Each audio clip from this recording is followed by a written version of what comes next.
The self consists of three aspects: the cognitive self, the affective self, and the executive self. Let's first take a look at the cognitive self. The cognitive self refers to everything that you believe and know about yourself. When you ask people how they would describe themselves, we end up with a kind of identity description. We can then differentiate between two types of identity.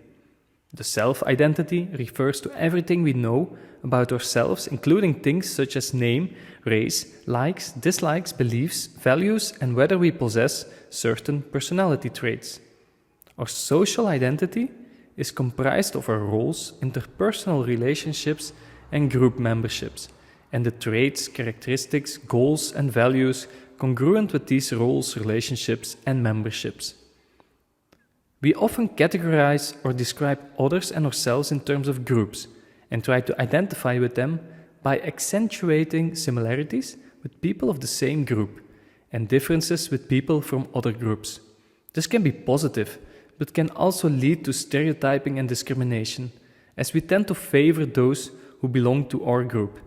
The topic of stereotyping and discrimination is further elaborated in the program about exclusion and marginalization. The reason we look for social identities is because we want to feel less insecure, especially about the things that matter to us. Young people who are in search of their own identity and are at the stage in their life where they are confronted with personal uncertainties are more susceptible to extremist ideologies, since extremist groups can offer these young people a clear and unambiguous answer, a solution to their questions and concerns.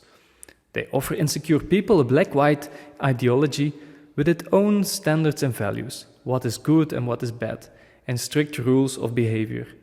These norms, values, and rules of behavior can reduce personal insecurity, offer a sense of social acceptance and a feeling of belonging. The affective self. The affective self refers to how we feel about ourselves and is linked with the concept of self-esteem. Self-esteem is how we evaluate ourselves, whether we consider ourselves to be good enough. It's a general evaluation of our worth as a person and of how valuable we think we are to others.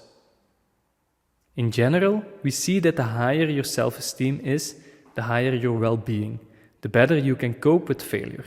The healthier you are, the more autonomy you have, the more positive your relationships with others, satisfaction, personal growth. So high self-esteem is definitely a predictor for success in life.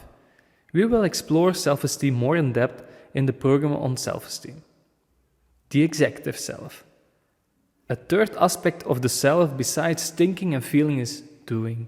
We call this the executive self, self-regulation, the ability to regulate and control thoughts and actions. Self-regulation enables us to make plans, to choose between alternatives, to focus on achieving goals, to adjust our behavior, to resist temptation. Unfortunately, self-regulation is a limited resource. People need to rest, relax, take a break from action.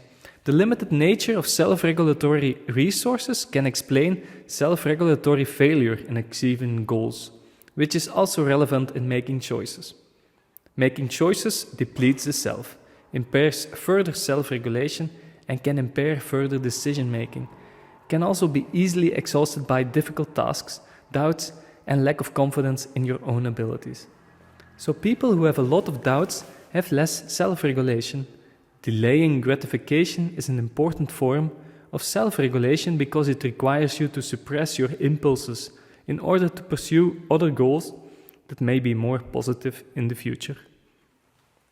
An experiment used to test this impulse control is the Stanford Marshmallow Test, led by psychologist Walter Mischel in 1972. Children are presented with one marshmallow. The researcher then goes outside for 15 minutes and says that the children will get 2 marshmallows if they wait to eat them until the researcher returns. Research results showed that children who are good at delaying gratification at an early age generally cope better with setbacks and frustrations and are more likely to do well in school and have better life outcomes in the future as well.